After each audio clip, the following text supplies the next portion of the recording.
You would draw lines on your chart, and I'll make this quick. But what you would end up doing is every day at noon, every day at high noon, you would look on your chart and you would know where you were yesterday at noon. And that is how explorers in the 1300s, 1400s, this is how they navigated. They navigated by the stars. So Christ could not be more fitting to be referred to as a star because he navigates our lives. When we put our faith and trust in him, he takes over the helm, so to speak, and he drives us where we need to go. He carries us where we need to go. We will have storms. We will have high winds. We will have high waves. We will have lightning and thunder, all these things. But through all these troublous times and these trials, symbolized by all of those things, Christ promises and guarantees us to bring us to the safe haven where we will go and find a mansion with our name on the front door in his house. So Christ as a star is suitable to be our ultimate guide, which is what a star can do.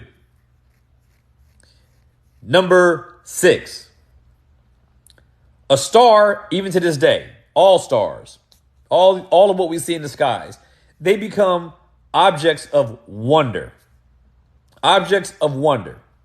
Surrounded by mystery. Men study them.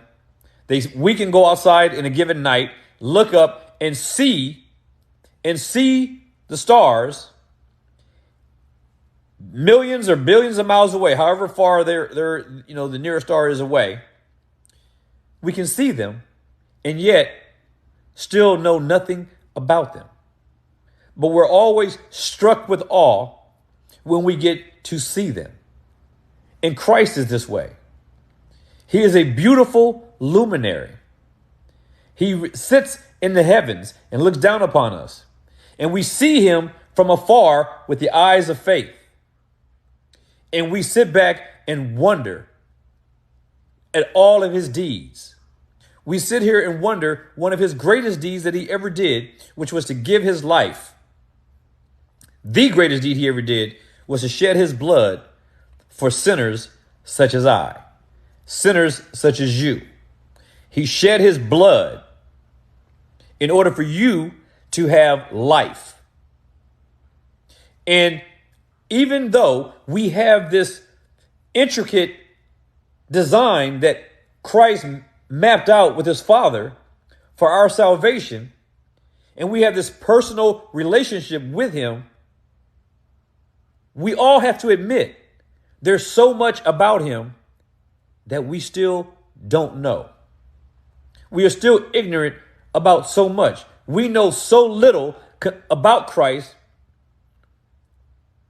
because we can barely handle what we do know. But we are still nonetheless awestruck at his glory. We're still awestruck at his awesomeness. We're still awestruck at what he's done on our behalf. We're awestruck at how he condescended and humbled himself to the point of death on our behalf. People that we don't think he knew, but he knew us before we got here. He knew us before he came here. He knew us before the foundation of the earth was laid. And we take refuge in knowing that he is coming back for us soon. Soon can be 5 years. Soon could be another 5 millennia. But one thing we all know for sure is this.